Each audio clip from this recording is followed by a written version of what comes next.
Ақбота, сен тоғызқұмалақ ойнай алатыныңды білмеппін. Бұл ұлттық ойын туралы не білесің? Абай атамыздың сүйікті ойыны емес пе? Я, тоғызқұмалақты жақсы білетін адамдар мұны ойшылдар ойыны деп атайды. Ойыншының есте сақтау қабілеті артады, сөйлеу, ойлау қабілеті өседі. Сөйтіп қазақтың тоғызқұмалақ ойыны көңілді сергітіп қана қоймай, рухани байлыққа жол ашатын спорт түрі. Дұрыс айтасың, Ақбота, мен де бұл жайында тоғызқұмалақ ойынының философиялық негізі деген кітаптан оқып едім. Қазақтың ұлттық спорт түрлері, дене тәрбиесі және ойындары, ұлттық ат спортынан, кейбір үстел және қимыл қозғалыс ойындары және ұлттық күрес түрлерінен тұрады ғой. Я, Нұрдәулет, осы жайында кішкентай көрермендерімізге толығырақ баяндайық. Олар күтіп қалған болар. Хабарымызды бастайық. Сәлеметсіңдер ме, балалар? Эфирде өздеріне арналған қуырмаш танымдық бағдарламасы. Оның жүргізушілері мен Ақбота Қасымбек және мен Нұрдәулет Оспанбек, және бүгінгі біздің хабарымыздың тақырыбы қазақ халқының ұлттық спорт түрлері. Бүгін бізде нөмір 82-ші жалпы орта мектебінің 3-4 сынып оқушылары келіп отыр. Студиямызға қош келдіңдер, достар. Көңіл-күйлерің қалай? Өте жақсы. Керемет. Бәрі келді. Ал балалар, спортты жақсы көресіңдер ме? Я, әрине. Оның адам денсаулығына тигізер қандай пайдасы бар? Қанеке, кім айтады? Ол адамның бұлшық-еттерін нығайтады. Адамның ойын жақсартады. Тамаша. Ал қазақтың ұлттық спорт түрлерінен қандай спорттарды білесіңдер? Айта ғой. Спорт түрлері оған бәйге, аударыспақ, қыз қуу және тағы да басқа спорт түрлері жатады. Жарайсың. Күрес, күш насу және де қол күрес. Бәрекелді. Асық ату және тоғызқұмалақ. Көкпар және бәйге. Керемет, достар, дұрыс айтасыңдар. Ат үстінен түспеген дана халқымыз спорттың денсаулыққа қандай пайдалы екенін жақсы білген. Я, Нұрдәулет, біздің балабақшадағы іні-сіңлілеріміз бұл туралы не біледі екен? Бұл сұраққа жауап іздеп, біз осы жолы Жұлдыз балабақшасына барып қайтқан болатынбыз. Кезекте бала тілі бал айдары.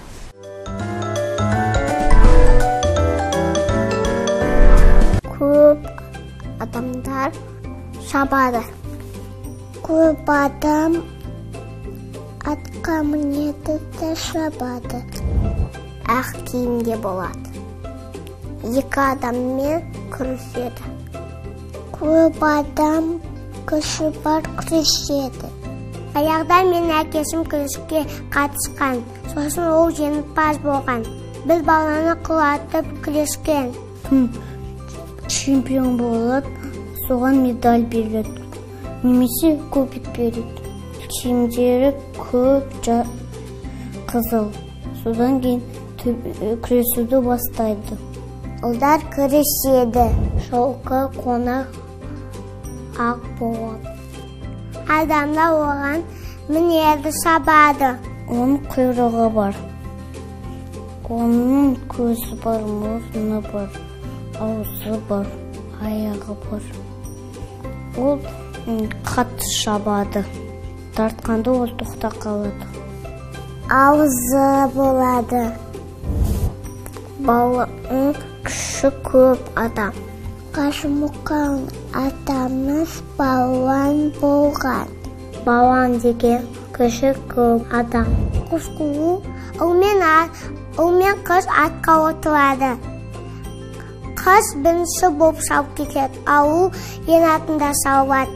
Оны табаса, оның бетінден сүйеді. Ол бала қыз баланы атпен қуады. Бетінен сүйіп тастады. Аттан шабып, қыз оның астынан жүгіреді. Ұсталғанда оны сүйеді. Сүйектен жасалған. Оны ол да ойнайды. Күнде көп асық болады, сол жеңімпаз болады. Бұл асық. Солай қояды.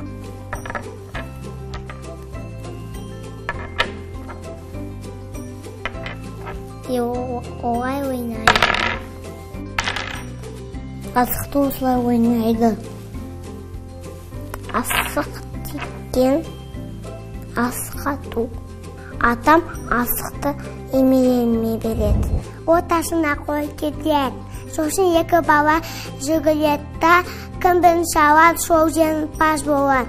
Музыканы қоясың, билейсің, музыка тоқтағанда көрпені жерге тастайсың. Содан кейін ол жаққа отырады. Музыкамен билеу жатырда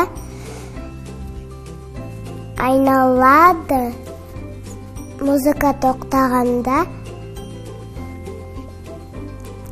балалар орамалды тастайды, оған отырады. Ол жіп, оны тартады. Кім жеңіске жетеді, соң Гүлшат Фаритқызы оған кәмпит береді. Арқанды керіп тұрады, сосын оны тартады. Кімде көп алқан тартусыз болады, сол жеңімпаз болады. Екі жаққа бөлініп алады, тартады. Тамаша, кішкентай достарымыз не еткен ақылды. Алақбота студиямыздың қонақтарына оралайық. Нұрдәулет, ал достар, біз үйге берілген тапсырмада қазақтың ұлттық спорты жайлы біліп келу керектігін айтқан болатынбыз. Ал дайындықтарын қалай? Өте жақсы! Бәрекелді, ендеше Нұрдәулет екеуміз сендерге спорт түрін айтамыз, ал сендер оған анықтама берулерін қажет. Келістік пе? Келістік! Ал ендеше іске сәт. Сонымен алғашқы сұрақ, аламан бәйге деген не? Аламан бәйге дегеніміз ол ат жарысының бір түрі. 20 немесе 60, кейде одан да көп сәйгүлік қосып жарысады. Жүрайсың айым. Ал достар, ат жегу дегеніміз не? Ат жегу атты тез арада арбаға әлде жолға дайындау. Дұрыс айтасың. Ат омырауластыру деген не? Бір үлкен шеңбер құрып алып, оған екі адам өзінің тұлпарларына мініп, шеңберде ешқандай қарусыз, тек бір-бірлеріне ешқай жерін тигізбей, тек қана аттардың күшіне сүймей ойналатын ойын. Бәрекелді. Жылқы түліктерінің жарысы? Құнан бәйге, дөнен бәйге және тай жарыс. Тамаша, Нұрдәулет, қалай ойлайсың? Біздің ұлдарымыз асық ойнау біле ме екен? Оны өздерінен білейік. Әрине.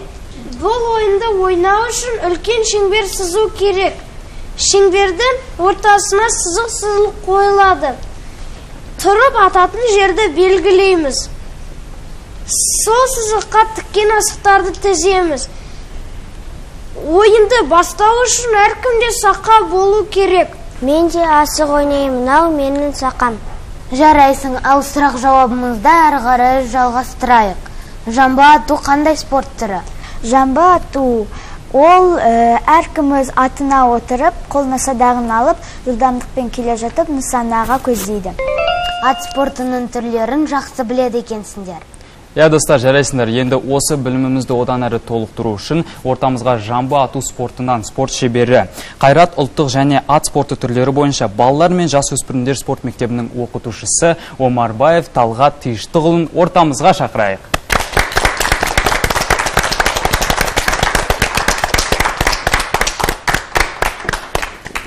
Сәлеметсіз бе? Сәлеметсіз бе? Талғат аға, осы балаларға түсінікті болу үшін қысқаша ойынның шартын түсіндіріп бере аласыз ба? Жамбы ату деген спорт ата-бабамыздан келе жатқан спортқа аттың үстіне садақ ату. Жамбы деп айтады. Қазір бұрын ата-бабаларымыз күміс, қола, алтынды ағашқа іліп, соны атпен шауып келе жатып, атып түсірген. Қазір біздің уақытта оның орнына мынандай нысаналар іледі. Оның өзі жіппен тұрады, желмен қозғалып тұрады. Аралары 35 метр. Ұзындығы 150 метр. Соны шауып келе жатып, 16 секундта өтіп, жаңағы жамбыны атып өту керек. Садағыңызды да ала келген екенсіз. Оны өзіңіз жасадыңыз ба? Жоқ, бұл садақ Қазақстанда жасалмайды, бұл садақ фабричный садақ. Украинадан біз арнайы сатқызып алдық. Сіздердің ойындарыңыз қай жерде өтеді? Біздің ойын мектебіміз бар, ұлттық ат спорт мектебі. Оның құрылғанына уже 20 жылдай уақыт болды. Бізде де осы 10 жастан бастап балалар дайындалады, қыздар, ұлдар дайындалады. Тамаша, бұл спорт түрі ат баптауды қажет етеді ғой. Атты қалай баптайсыздар, атты қалай таңдайсыздар? Бір сызықпен 16 секундта дұрыс шауып өту керек. Аттың белі ұзын болу керек бұндайда. Аттың шабысы жайлы болу керек. Аттың шабысы қатты болып, белі қысқа болса, кісі үстінде секіріп отырамайды. Сондықтан аттың шабысын жайлы аттар таңдаймыз да, ол үстінде шапқан кезде кісіні аса соқпайды да, соның жаңағы жамбыңды жақсы тигізесіз. Өзі аттарды мектепте дайындаймыз, өзі жамбының аттары бөлек, бізде теңгінің аттары бөлек бар, көкпардың аттары бөлек, аударыспақтың аттары өзі бөлек. Қазір балаларды алып жатырмыз, оқу, жаттығу барлығы тегін, келіп балалар қатысуға болады. Ал енді мен ат көрсетейін. Балалар қауіпсіздік үшін балалар мына жаққа отырды.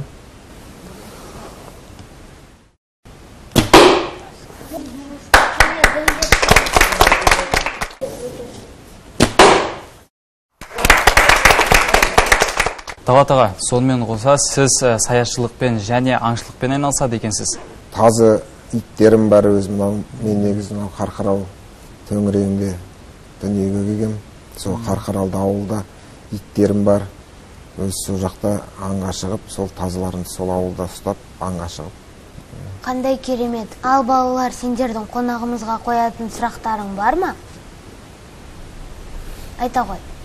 Сіз қай жыл мезгілінде аңға шығуды жақсы көресіз? Қыс мезгілінде. Желтоқсаннан қаңтарға шейін осы уақыт аралығында аңға шыққан дұрыс деп ойлаймыз. Қансонар туралы не айтасыз? Қансонарды негізі былай өз көзіңмен көрмесе, оны айтып түсіну өте қиын да. Қансонар деген бірінші қар жауғанда ең аңшылардың бәрі тосатыны сол ғой, қансонарды. Қар жауып, із көрініп, аңшылар сол із қуып, аңның артынан. Сол ең керемет нәрсе ол қансонар сол. Тамаша, енді Талғат аға, осы студиямызға келіп, уақытыңызды бөліп, балаларға міне бізге керемет қызықты әрі пайдалы мәліметтер бергеніңіз үшін сізге көптен көп алғысымызды білдіреміз. Халқымыз тұрмыс тіршілігінің айнымас бөлшегіне айналған жылқыны әнге де қосқан ғой. Хабарымызды халық әні Тайбурылдың шабысаймен жалғастырамыз.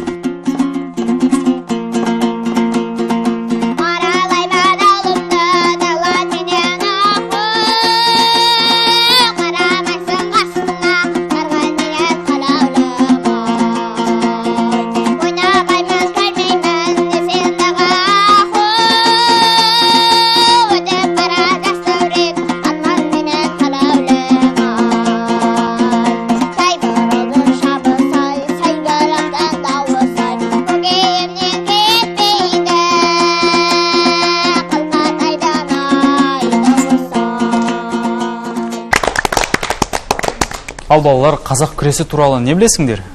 Ол көне спорт түрлерінің бірі. Бұл ойын адамның денесін ширатып, бұлшық еттерді қатайтады.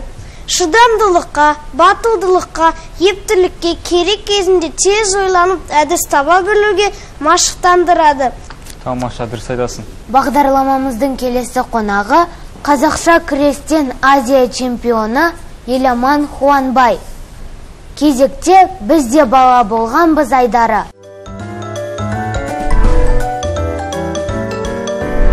Сәлеметсіз бе, Еламан аға? Көңіл күйіңіз қалай? Сәлеметсің бе? Көңіл күйім өте тамаша. Бала кезіңіздегі ең үлкен арманыңыз қандай болды? Бала кездегі армандарым өте көп болды. Соны айта кетсек, бала кезден спортшы болуды армандаппын. Ең қатты қуанған сәтіңіз есіңізде ме? Қатты қуанған кезім 5-6 жас кезінде әкем маған велосипед алып беріп еді. Сол велосипедті мен көптен бері күтіп жүргем. Ол велосипедпен бәріміз балалар бар ойнап. Ол кезде гамма деген велосипед еді ол. Бала кезіңізде көбіне қандай ойындар ойнайтын едіңіз? Мен ауылда өскеннен кейін, ауылым Асакаровка ауданы, Қотымсық ауылы. Сол жерде балалық шағым өтті мен. Біз бала кезімізде ауылда, далада ойнадық. Ата-анамыз үйге кіргіздіре алмайтын бізді. Далада жана ат мініп, тай құлын мініп, доп ойнап, асық ойнап. Соның арқасында шымыр боп, сондай мықты болып өстік. Соның арқасы шығар осы спортта осындай жетістіктерге жетіп отқанымыз. Кішкентай кезіңіздегі қызықты оқиғаны айтып берсеңіз. Бала кезде мектепте оқып жүргенде, жаңадан күреске құмарланып жүрген кезде, өзімнен кіші бір баланы күресіп, қолын ауыртып қойып, жаңағы ертеңінде жиналысқа шақырып, үйдегілерді, ата-анамды мектепке. Ол жиналысын қорқып, мен айтпай, қазір есімізге алсақ енді ол күлкілі бір жағынан сол кезде қорқынышты еді. Сондай бір кез болған. Мектеп қабырғасында жүрген кезіңізде сүйікті пәніңіз дене шынықтыру болған шығар. Оған қоса қандай пәндерді сүйіп оқыдыңыз? Сүйікті пәндерім дене шынықтырудан басқа Қазақстан тарихы, биология пәндерін жақсы көріп оқыдым. Тарих пәнін және қызыға оқыдық. Ер азамат болғаннан кейін өз тарихын білу керек. Әкем сондықтан тарих пәнін оқытып, және өз тарихыңды біл дегендей, сол тарих пәнін жақсы көріп оқыдым. Мектепте нешінші партада отырдыңыз? 11 жыл бойы мен екінші қатардың 3-ші партасында отырдым. Ол қасымда мен Нұрболат досым, әлі шейін араласамыз. Сол досыммен бірге отырдым. Оқушы кезіңізде қоғамдық жұмыстарға белсенді қатысушы ма едіңіз? Бала кезде КВН ойнадық. Ауылымыздан және КВНіміз аудандық деңгейге шейін барып, сол жерде орын алып, сондай қатысатынбыз. Сол кездегі ең үлкен жетістігім деп нені айтар едіңіз? КВНнен кейін қазақша күреспен айланыса бастадым. Шамамен 7-8 сынып кездерім.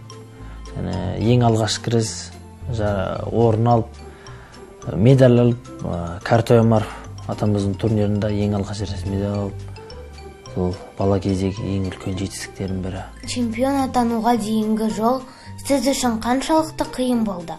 Осы дәрежеге жетуіме 10 жыл қажет етті. Спортшы болу шыдамдылықты, төзімділікті талап етеді. Спорттың қай түрін алса да, шыдамдылық, төзімділік керек. Осы Азия чемпион болуыма себепкер болған бапкерлерім Биткөзов Тиханбай, Ахметбек, Мақсат ағайларыма рахмет. Сол кісілердің арқасында жеңіске жеттім. Чемпион атанған кезіңіздегі алғаш сезіміңіз қандай болды? Сол кезде кімді немесе нені ойладыңыз? Чемпион болғандағы ең алғашқа қуанған кезім, Азия чемпион атағын жеңіп алған кезде, Азия чемпионаты Монғолия мемлекетінің астанасы Улан-Батор қаласында өтті. 2019 жылдың тамыз айында Азия чемпионы болдық. Сол сезімді әнұранымыз ойнап тұрған кез, оны сөзбен айтып жеткізу өте қиын. Еламан аға, спортпен дұрыс тамақтану, салауатты өмір салтын ұстану қатар жүреді. Жалпы өзіңіз күнделікті өмірде көбінесе қандай тағамды тұтынасыз? Фастфудқа көз қарасыңыз қандай? Әрине, спортпен дұрыс тамақтану қатар жүреді. Мен күнделікті тамақтанатын және үй тағамдары және еті бар тағамдарды көп қолданам. Негізі фастфуд және өзім көп жемейм. Негізі жемеген абзал. Сізбен толықтай келісемін. Әсерлі әңгімеңізге рахмет. Ал достар, осымен бізге берілген